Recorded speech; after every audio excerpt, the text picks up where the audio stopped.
the NSCN-IM has taken strong exception to the stand of Parliamentary Committee on Naga Political Issue that the peace talks concluded on October 31st, 2019.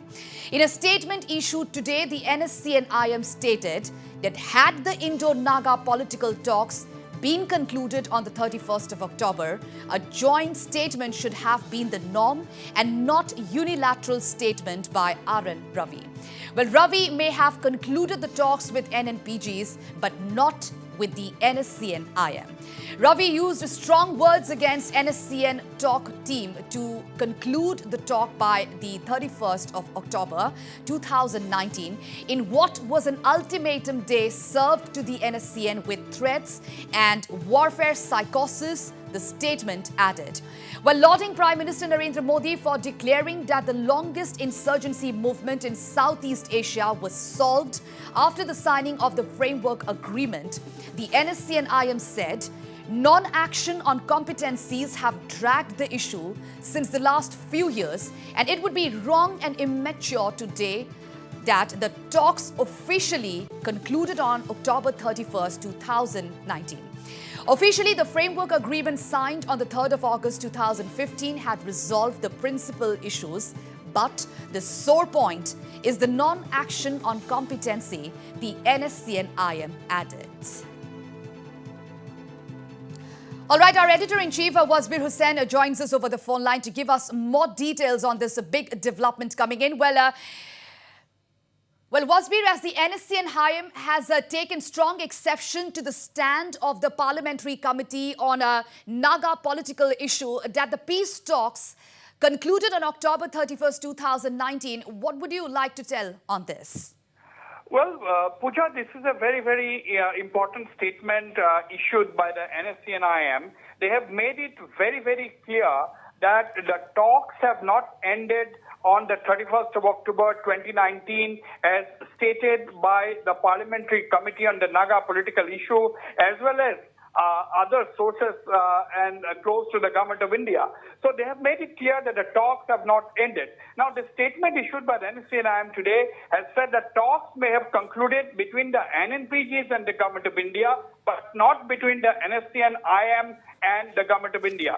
Now, the NSCN statement has said that even after, the NSCN statement basically has said that even after 31st of October 2019, they had two rounds of formal talks on 9th of November 2019 and again on the 30th of January 2020. Now, by giving this statement, the NSCN-IM has sought to reinforce its stand that the talks had not concluded as stated by the Parliamentary Committee, which had had a very crucial round of discussion on the 16th of this month in Kohima. Now, this is very clear that the NSCN-IM wants to put the blame on RN Ravi. It said that the framework agreement was done successfully and that Prime Minister Narendra Modi was well within his right to tell the world that the government of India under his leadership had succeeded in concluding successfully bringing about a solution to the long-standing insurrection in Southeast Asia, to the longest insurgency problem in Southeast Asia.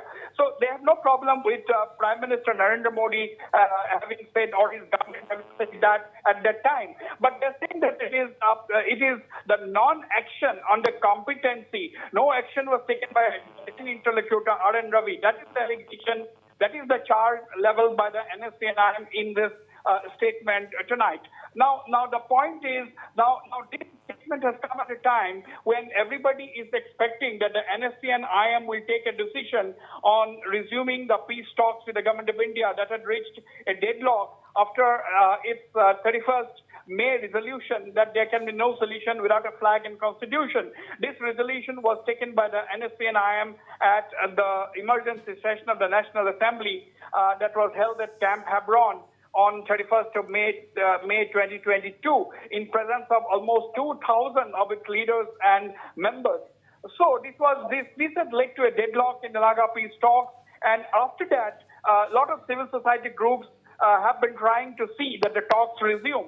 One such civil society group is the Global Naga Forum, that had met the NEDA convener, Dr. Himanta Biswa Sharma, in Guwahati, and had thereafter met the NSCN-IM collective leadership at Camp Hebron, and have appealed to the NSCN-IM to resume the peace talks. Now, well-informed sources have said that the NSCN-IM is likely to take a decision to resume the talks. Yesterday only, the chairman of the UDA, the ruling UDA, T.R. Jeliang, the former chief minister, had told Northeast Live that the NSCN-IM has received a fresh invitation from the present peace interlocutor, A.K. Mishra, and that the NSCN-IM was to take a decision very, very shortly. But in fact, yesterday, Mr. Jeliang had said that NSCN-IM was to take a decision actually by today. So whether or not the NSCN-IM has taken a decision, we don't know. But yes, sources who are observing or who are closely following the development say that the NSCN-IM is likely to take a decision of resuming talks. Pooja. All right. Thank you, Wasbir, for giving us those details at this point in time.